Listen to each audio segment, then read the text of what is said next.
Ceci est un livre audio autogénéré par Google. 1. Question de définition. Il est nécessaire, quand le sujet à traiter pose d'emblée une relation entre deux termes, de commencer par des définitions. Nous nous soumettrons d'autant plus volontiers à la règle que famille et société sont deux concepts qui reçoivent de ceux qui les emploient des acceptions fort différentes. De la société, nous proposerons la définition suivante. C'est un ensemble de groupes qui poursuivant chacun des objectifs propres et entretenant les uns avec les autres des rapports consolidés en institutions, se trouvent engagés en permanence dans des processus d'opposition et de fusion partielle. Notre démarche se caractérise ainsi par le refus de privilégier l'interaction entre les individus et par le rejet de toute conception statique de la société comme système stable. Nous prenons comme élément du tout social des unités collectives. L'interdépendance entre celles-ci se manifeste parfois d'une manière fluctuante, indéterminée. Souvent elle revêt des formes plus stables, donnant naissance à des institutions.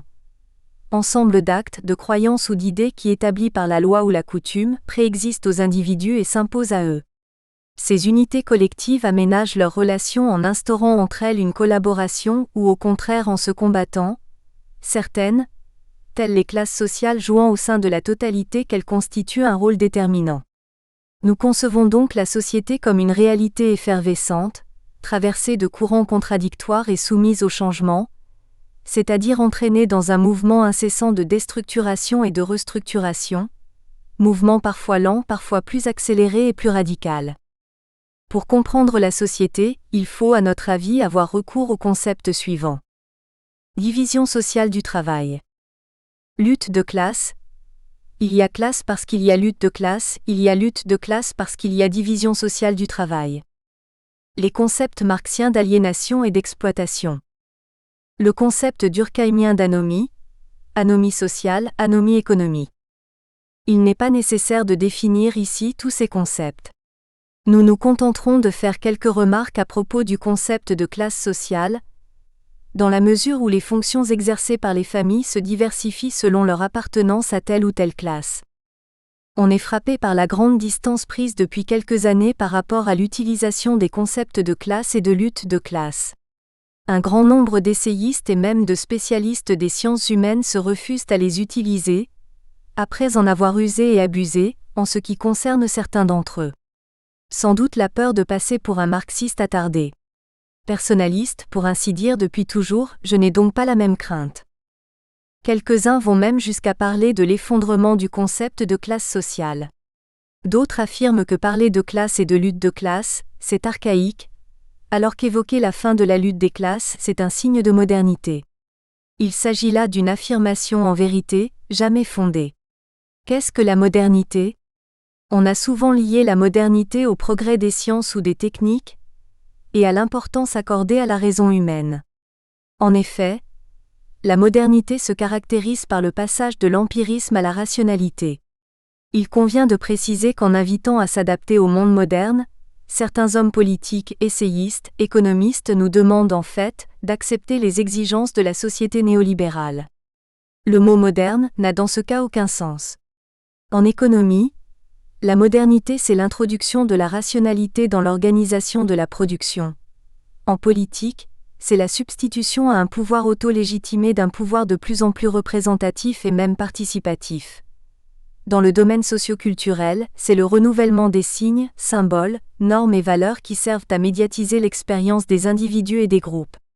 On peut ajouter que dans le domaine de l'art, la modernité c'est la recherche de la novation dans les formes d'expression.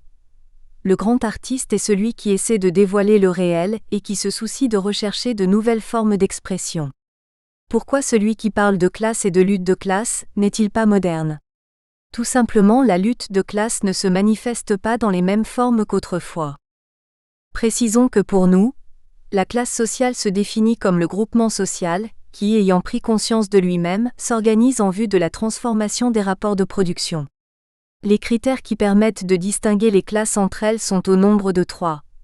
Le niveau ou plus précisément le style de vie semble être celui qui est le plus souvent retenu, dans la mesure où il renvoie à une réalité tout à fait apparente et permet les observations les plus nettes. Le plus fondamental est le rôle joué dans la production, rôle de direction ou d'exécution, c'est-à-dire la place occupée dans la division sociale du travail, mais L'. On néglige parfois de prendre en considération ce critère que constitue la conscience de classe. C'est pourtant la prise de conscience de la classe par elle-même, qui va permettre à celle-ci de s'organiser en vue de la prise du pouvoir et de la modification des rapports de production. Il existe actuellement en France 4 classes sociales, et à l'intérieur de chacune d'elles 2 distinctions peuvent être opérées. 1. La classe bourgeoise. 1.1 La grande bourgeoisie capitaliste. 1.2 La moyenne bourgeoisie, petits et moyens entrepreneurs, membres des professions libérales. 2. La classe des travailleurs manuels indépendants. 2.1 Petits et moyens agriculteurs. 2.2 Artisans et petits commerçants. 3. La classe des travailleurs intellectuels salariés. 3.1 Engagés plutôt dans le secteur de la production marchande. 3.2 Engagés plutôt dans le secteur de la production non marchande. 4. La classe ouvrière. 4.1 Employés et ouvriers qualifiés, travaillant principalement dans des grandes entreprises ou appartenant plutôt au secteur public. 4.2 Employés et ouvriers non qualifiés, travaillant principalement dans des petites entreprises ou appartenant plutôt au secteur privé. Comme on le voit, nous n'utilisons pas l'expression classe moyenne. Celle-ci appartient au langage courant, elle ne recouvre pourtant aucune réalité identifiable. Quand on parle de classe moyenne, fait-on référence aux artisans et aux petits commerçants, aux cadres supérieurs et aux cadres moyens des entreprises, aux médecins et aux infirmières des hôpitaux, aux professeurs des universités et aux instituteurs? Si l'on pense à l'Angleterre par exemple, cherche-t-on à désigner la bourgeoisie prise entre l'aristocratie et la classe paysanne ou la classe ouvrière? Une classe sociale, pour être identifiable, doit pouvoir être caractérisée par son niveau ou son style de vie, par le rôle qu'elle joue dans la production et par l'état de sa conscience de classe. La notion de classe moyenne ne correspond à rien de précis. L'idée de moyenne renvoie à celle de quantité. On peut parler de taille moyenne, de poids moyen, de revenu moyen, mais pas d'une classe sociale moyenne. L'expression induit en erreur, car elle tente à faire croire à l'existence d'un continuum. Il faut cependant reconnaître qu'elle est fort commode. La société est un ensemble de groupes engagés dans des processus d'opposition et de fusion partielle. En effet, si entre certains groupes s'instaure une collaboration, d'autres groupes, refusant les rôles et les statuts qui sont imposés à leurs membres, s'engagent dans une lutte plus ou moins vive et violente, selon les circonstances, tout au long des années, des décennies. Cette lutte fait prendre conscience de la nécessité de l'union, renforce le sentiment de solidarité et fait naître l'espoir d'un changement profond. C'est pourquoi nous pensons pouvoir affirmer qu'il y a classe parce qu'il y a lutte de classe, et qu'il y a lutte de classe parce qu'il y a division sociale du travail. Précisons bien que, quand on parle de division du travail, il faut faire une distinction entre d'une part la division technique du travail, qui évoque le phénomène de la décomposition du travail, de la parcellisation des tâches et de la multiplication des opérations nécessaires à la fabrication des biens, d'autre part la division sociale du travail, qui résulte du processus historique de différenciation des activités sociales et renvoie aux rapports sociaux, à la formation des professions, à la création des professions nouvelles et à l'existence de niveaux inférieurs d'exécution subordonnés aux échelons supérieurs de décision. On peut apprécier l'humour du célèbre philosophe anglais, Bertrand Russell, qui s'est interrogé sur la nature du travail et y a répondu ainsi. Il existe 2 types de travail. Le premier consiste à déplacer une certaine quantité de matière se trouvant à la surface de la terre ou dans le sol même, le second à dire à quelqu'un d'autre de le faire. Le premier type de travail est désagréable et mal payé. Le second est agréable et très bien payé. Le second type de travail peut s'étendre de façon illimitée. Il y a non seulement ceux qui donnent des ordres, mais aussi ceux qui donnent des conseils sur le genre d'ordre à donner. On peut comprendre que ceux qui sont condamnés à des tâches d'exécution se rebellent. Plus le niveau culturel des individus s'élèvera, plus l'exigence d'autonomie s'affirmera. La lutte des classes se transformera, mais elle subsistera tant que se maintiendra cette division sociale du travail. Les familles, étant situées aux divers niveaux de cette division du travail, en sont marquées différemment, leur mode d'être varie plus ou moins sensiblement. De tous les groupes sociaux, la famille est sans doute celui qui nous est le plus proche. Pourtant, si l'on veut tenir compte des divers contextes dans lesquels elle s'insère, il ne paraît guère facile d'en donner une définition précise qui rassemble tous les éléments qui la caractérisent. L'étymologie du mot famille, comme l'indique Lewis Henry Morgan, renvoie à la réalité patrimoniale. Famille découle de familia qui renvoie à famulus lequel signifie serviteur et semble dériver de famel, mot appartenant à la langue osque, proche du latin et traduit par servus, c'est-à-dire esclave. Dans son sens originel, le mot famille ne se rapportait pas au couple marié ou à ses enfants, mais à l'ensemble des esclaves et des serviteurs qui travaillaient pour assurer la subsistance de la famille et qui étaient placés sous l'autorité du pater familias.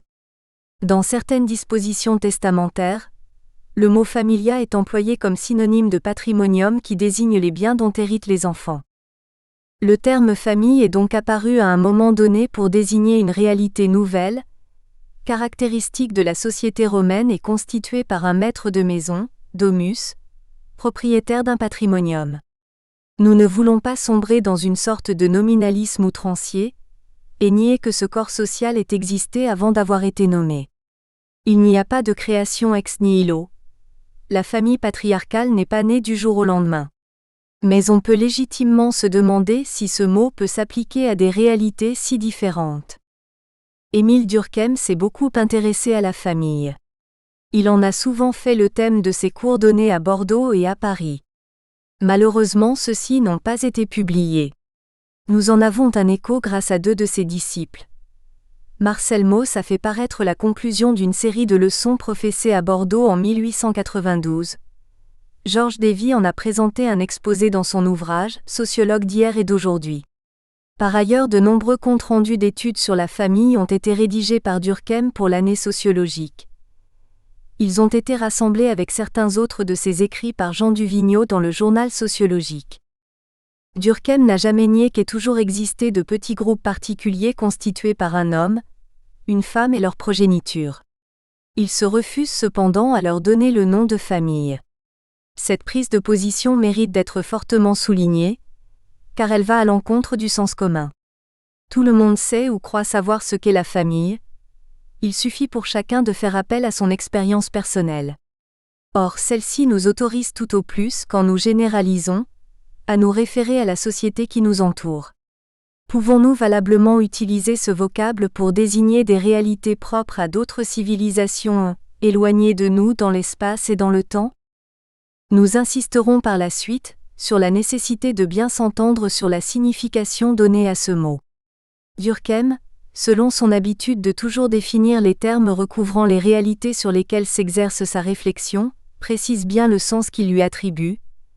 Pour qu'il y ait famille, il n'est pas nécessaire qu'il y ait cohabitation et il n'est pas suffisant qu'il y ait consanguinité. Mais il faut de plus, qu'il y ait des droits et des devoirs sanctionnés par la société, et qui unissent les membres dont la famille est composée. En d'autres termes, la famille n'existe qu'autant qu'elle est une institution sociale, à la fois juridique et morale, placée sous la sauvegarde de la collectivité ambiante. Explicitant sa pensée, Durkheim utilise une comparaison qui, à la vérité, ne pourrait être faite aujourd'hui, étant donné l'évolution des mœurs et de la législation. Le groupement de fait, il parlera même d'agrégat, constitué par un homme et une femme qui ne sont pas unis par les liens du mariage et vivent avec leurs enfants non reconnus, ne peut être appelé famille.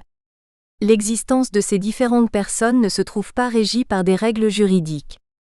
Dans les sociétés australiennes, on observe des associations de fait comparables, en ce sens que leurs membres ne sont pas liés entre eux par un ensemble de droits et de devoirs. Ce sont des associations de fait, non de droit. Elles dépendent du gré des particuliers, se forment comme elles veulent, sans être tenues de s'astreindre à aucune norme préalable. Même si dans d'autres sociétés primitives, celles-ci se montrent plus stables, on ne peut pas pour autant leur attribuer le vocable de famille, étant donné qu'elles se caractérisent par l'absence de droits et de devoirs sanctionnés par la société. Tout est déterminé en référence au grand groupe dans lequel les individus se trouvent insérés. Durkheim n'estime pas du tout abusif de limiter le sens du mot. À son avis, en effet, quand on entreprend de faire l'histoire de la famille humaine, c'est de la famille comme institution sociale qu'on entend s'occuper. C'est donc à cette dernière que le mot doit être réservé. Quels sont donc les droits et obligations domestiques auxquels se trouvent soumis les individus au sein de ces sociétés, et même dans des sociétés plus avancées? Durkheim en énumère 4 qui lui paraissent les plus importantes. 1. Le devoir de venger les offenses faites à un parent, vendetta. 2. Le droit de chaque parent sur le patrimoine familial. 3. Le droit de porter un certain nom. 4. Le devoir de participer à un certain culte. Or, tous ces droits et ces devoirs, précise-t-il, sont attachés au clan et à lui seul. Tous les porteurs d'un même totem jouissent également des premiers et sont tenus également au second. Le clan est donc la famille par excellence. Sans doute, il renferme des groupes de consanguins moins étendus. L'homme, sa femme et leurs enfants tendent naturellement à s'isoler et à faire bande à part. Mais entre les membres de ces groupes, il n'existe pas de lien juridique. Ce n'est pas le fait d'appartenir à tel de ces agrégats, et non à tel autre qui détermine la nature des personnes auxquelles on doit la vendetta, le nom que l'on porte, la religion que l'on pratique. De même, comme tant que la tribu n'a pas dépassé l'âge de la chasse et de la pêche, toute la propriété foncière est la chose du clan, ces sociétés plus restreintes n'ont pas de patrimoine. La famille est une institution sociale et non un quelconque groupement naturel. Comme on le voit pour Durkheim, à l'origine elle ne s'identifie aucunement avec le petit groupe formé par le père, la mère et leurs enfants. La famille c'est le clan. On ne peut donc pas parler de famille nucléaire. Au cours des temps, de nombreuses et profondes transformations affecteront cette réalité. Le clan ira en régressant et s'établissant sur un sol, deviendra village, se morcellera en plusieurs communautés qui assumeront en elles les fonctions domestiques. De la famille clan on passe à la famille indivise qui sera dans certaines régions à descendance utérine et dans d'autres à descendance agnatique, la filiation se faisant par les pères. Claude Lévi-Strauss, pour sa part, a fait remarquer qu'une dualité de perspectives caractérisait les représentations que l'on se fait de la famille, et qu'il existait parmi les spécialistes des sciences humaines s'intéressant à la famille 2 sectes rivales, les verticaux et les horizontaux. Pour les adeptes du dogme vertical, écrit-il, la filiation constitue la donnée essentielle. Mises bout à bout, les filiations successives forment des lignes de descendance, et la réalité de la famille tient avant tout à sa continuité dans le temps. C'est plutôt sur la trame que les adeptes du dogme horizontal mettent l'accent.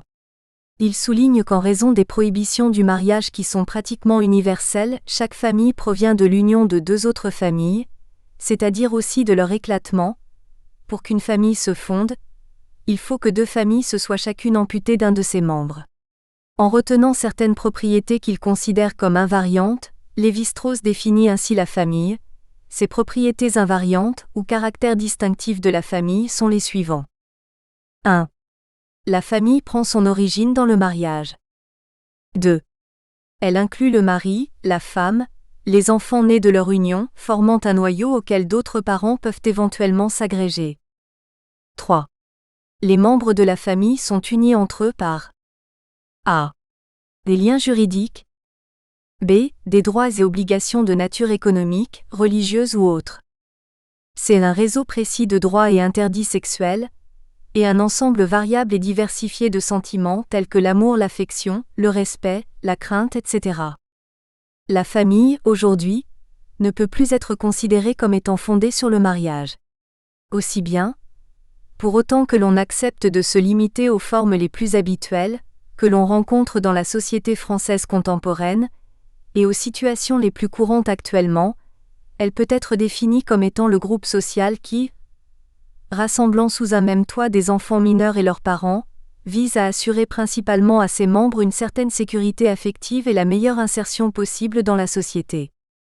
En fait, la famille peut être constituée par un ou plusieurs enfants et un seul des 2 parents ou un couple qui s'est formé sans accepter de s'unir par des liens légaux, ou par un ou plusieurs enfants et 2 personnes liées soit par un pacte civil de solidarité, soit par le mariage. Le caractère institutionnel de la famille se trouve renforcé quand il y a mariage, parce qu'alors l'union est rendue publique avec solennité. Le mariage est l'union publicisée de 2 personnes qui se promettent fidélité et soutien pour un temps indéfini. La définition de la famille que nous proposons s'applique à celle qu'on observe surtout en milieu urbain, celle que l'on appelle généralement conjugale ou nucléaire. C'est la famille moderne, la famille contemporaine, longtemps fondée sur l'institution du mariage et caractérisée par un isolement géographique dans un habitat séparé. Toutes les remarques précédentes révèlent immédiatement notre position de départ. La société est un tout structuré et la famille représente un élément de cet ensemble. Il convient alors de se demander si le lien qui unit ces deux réalités est simplement de dépendance. Mais auparavant, nous tenterons de fixer les traits fondamentaux de la famille moderne par comparaison avec ceux de la famille traditionnelle, et de déterminer les facteurs susceptibles d'expliquer l'évolution constatée. Nous nous interrogerons également sur la nature des fonctions qu'elle assume, ainsi que sur la place de l'enfant. 2. La famille en France, d'hier à aujourd'hui. 1. De la famille traditionnelle à la famille moderne. Famille traditionnelle, famille moderne. Nous n'accordons à ces dénominations aucune valeur négative ou positive. Le mot traditionnel n'a pour nous aucun caractère péjoratif. Si l'on se situe sur le strict plan de la sociologie, on ne peut investir aucune des deux formes de famille d'une dignité plus grande. Par ailleurs, quand nous parlerons de famille traditionnelle, nous ferons référence à la période post-napoléonienne. Prenons comme exemple de la famille traditionnelle, la famille paysanne, telle qu'elle existait au XIXe siècle et dans la première moitié du XXe, et telle qu'elle existe encore dans certaines régions. C'est la famille qui comprend 3 générations, celle des grands-parents, celle des parents et celle des enfants, mais qui ne regroupe que 2 ménages. En d'autres termes, on ne rencontre pas au sein de cette famille d'oncles ou de tantes mariés, ni de cousins et de cousines. Nous espérons que vous avez apprécié cet aperçu. Pour continuer à écouter ce livre audio sur Google Play Livres, utilisez le lien dans la description de la vidéo.